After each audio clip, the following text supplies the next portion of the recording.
Hello and welcome to West Country Wanderings. Today we revisit the Gloucestershire Woodland we visited some 3 months ago when I did an episode here entitled Part 1 Summer, so we're back again here for the autumn. We're going to have a tour around the woodland, enjoy the sounds and the sights of this fantastic, wonderful natural landscape, and we'll see what changes have happened in the 3 months since the last time that we were here. So why not join me on this tour of this fantastic natural space.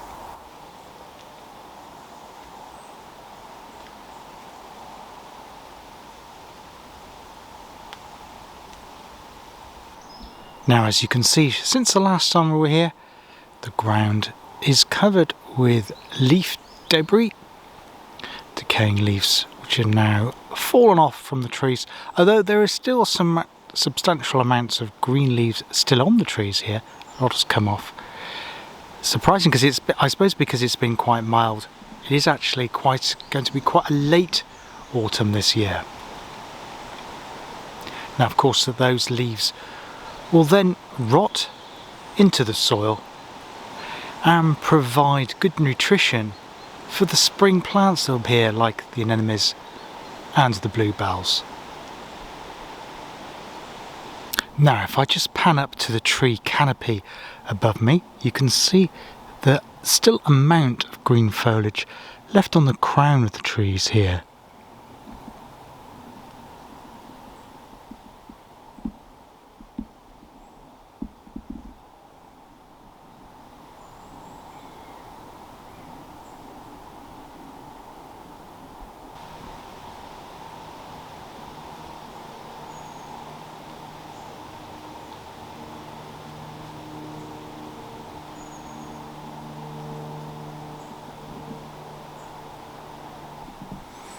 Now, just on the floor of the wood here, we have some feathers, perhaps from a jay, possibly from a young jay. Now, I have heard peregrines overhead this afternoon, and it's possible that the peregrines have been predating on the young jays in this woodland. There are 2 drainage channels here. There's one there on the left and another one here just on the right, just over there. I don't know if they're artificial or natural. Now, it'll be interesting to see when we come back in a couple of months' time, either towards the end of this year or early next year, and see if those 2 channels do indeed fill up with water. We have had some rain overnight, but we're not in the wet season enough yet for those channels to be of any use at the moment. I thought I'd just come outside of the woodland just to have a look at the fringes and what the colours are like from just outside it, and you can see there a noticeable change from when we filmed this some 3 months ago now, back in the summer. Although there's still some change to go, I feel. I think that colour there will become a lighter yellow and perhaps more orangey tints to that.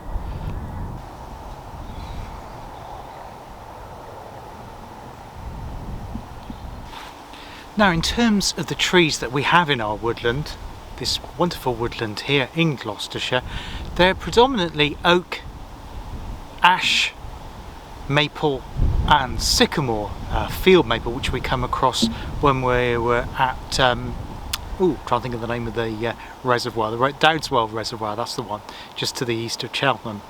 We did the trimming that tree, which was the field maple there.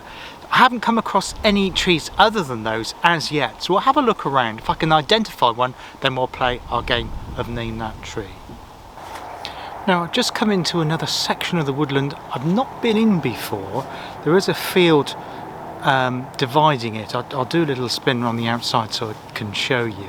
The reason I brought you into this part of the woodland, and I just thought it'd be interesting, is it is just off the public footpath, but it doesn't say that it's private anyway. I haven't gone through any fences or anything like that to get here. Is it just a contrast, because this is a young woodland here.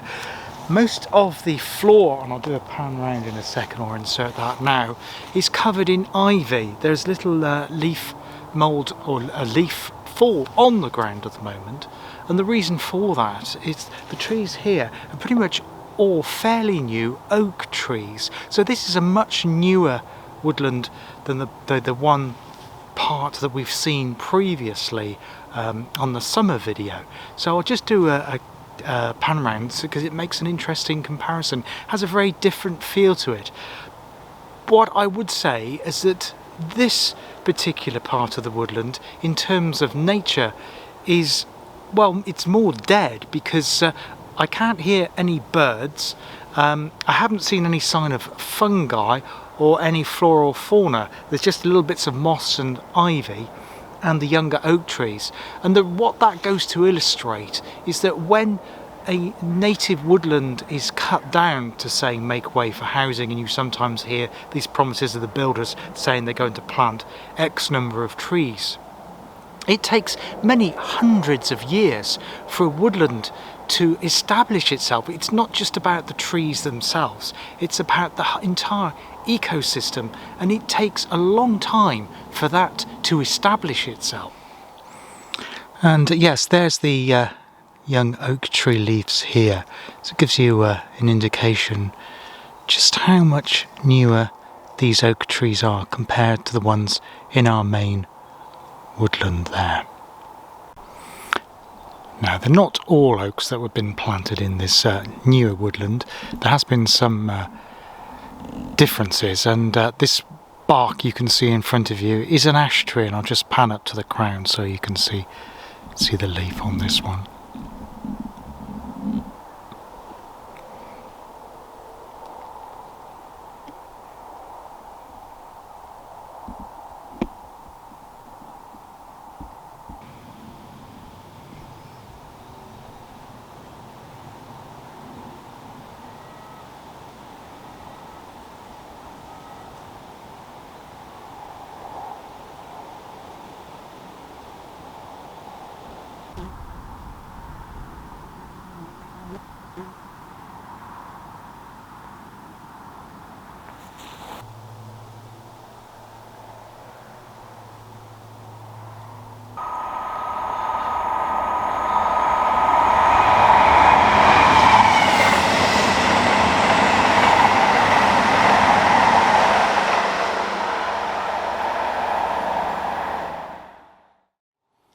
Now sadly I've just discovered this arch on the base of an ash tree, and you might think, oh, that's a burrowing animal. Well, an animal may have utilised it, but sadly it indicates that the ash tree is suffering from that dreaded ash dieback disease, which we've come across many times on this channel. And you can see at the front there, it's taken off, the bark has died and it's becoming hollowed out. Now it is staying alive because all trees, they take up water through the bark. Now the 3/4 of the bark, at least 3/4 of the bark, is still intact, so it can still drink. However, what it does mean, because that is hollowed out under the actual trunk, it means it's going to be harder, much harder for it to transport nutrients up to the leaf. Now it's good to report though, despite that hollowed out, it is actually what's called a double trunked tree, as you can see there. The one trunk on the left is part of the same ash tree, and because of that, it means that it still has a transport mechanism. So at the moment, its leaves are still in pretty good shape, as you can see there. In fact, they haven't even yellowed yet.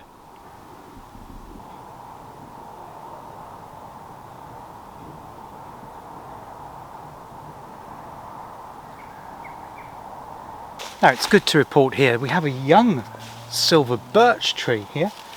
Magnificent shiny branch here. Stems to form the central trunk. Say it's quite young. And here's the older leaf for that silver birch. Now what this magnificently illustrates here is the colour change process that goes on in the autumn. This is obviously the oak tree as you would see it in throughout the spring and summer, and then it's starting to change. The tree is cutting off the process, the growth process to the leaf, and so the chloroform process is not happening there, and you can see it's becoming discoloured, like the green is fading out of it. And then the next stage, of course, it completely is now yellowing off, and then the last stage you can actually see it's now deteriorating. This leaf compared to that one feels completely different. That is still moist, you can still feel the moisture in there, but this is now dried and crinkly, and within the next few days that will then fall off, as indeed all these will over the next few weeks. Now, as I mentioned back in the summer video, there is a problem with ash dieback, and as indeed we've just seen, although it's still growing at the moment. This is a former ash tree, it's a dead ash tree.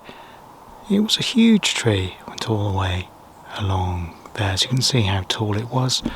Just extend that so you can see, yeah, so it's a very tall tree. So you think, oh well, that's dead and it's rotting. However, it is still supporting life, as I will zoom in and show you. There, if you can just see that there is a fern growing out of the middle of it.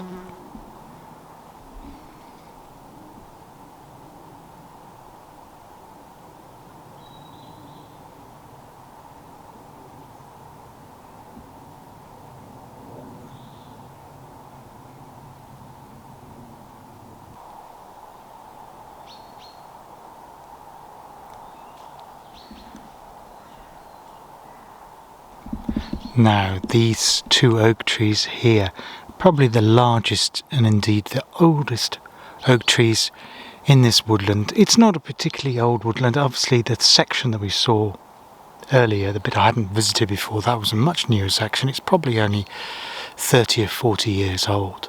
This woodland here may be between 120 to 150 years. So in terms of woodland years, that's comparatively young. So yeah, we have these two oak trees, and they're possibly the oldest two oak trees in this woodland here, as you can tell by the size of the girth of the trees there. Now we have two interesting things here to show you. There's a fence here, denoted by this line there. I'll move that, I don't know if you can see that moving. So there's a wire there. That, the other side of that are the railway tracks. That's the main line between Birmingham to Bristol. And again, I'm afraid we've got another ash tree that's been, actually that one's been cut, you can see by a clean line. It has been felled rather than naturally fallen. And I'll take a photograph of that so you can actually then see the rings, but also you can see the splitting effect that the fungal action has had, and indeed the state of the bark, but I'll do close-ups of that. But to the left of that, we also have a hole in the ground, and that is either a badger or a fox's den or a badger's set. I would think it's probably foxes because I can't see any other entry or exit points, so that would probably indicate it's more likely to be fox. And actually, in fact, you can just make out tracks in the leaf. If I can just pan down there and out, I don't know if that's going to come through on the camera or not, but you can see that there's been recent sign of movement with the debris that's on the woodland floor there. Yeah, so interesting. Now that's all we've got time for on this Woodland Explorer today here on West Country Wanderings. I hope to come back again in December to do a winter one, weather willing, and obviously you'll still see more autumnal effects, although it'll be winter time. I think if you come into December, I think we'll still see some autumnal colours. And perhaps I might fit in another one before, like an early and then maybe a late spring one, to see how we go. But I will continue to pop it back to this interesting and very quiet woodland, apart from the odd passing train, or several passing trains, but I've tried to not record when the trains are whizzing past. But it is a nice, delightful spot, and the sun is just coming down to that into that golden hour, and we have delightful golden light just shining through the woodland, to make it a perfect end to this video. So I hope you enjoyed it. If you did, please consider a like, subscribe, share, and particularly a comment if you've been exploring your own local woodland, or if you've observed any changes in woodlands where you go walking in areas next to you. Until next time, take care of yourselves. All the best. Cheers now. Bye bye.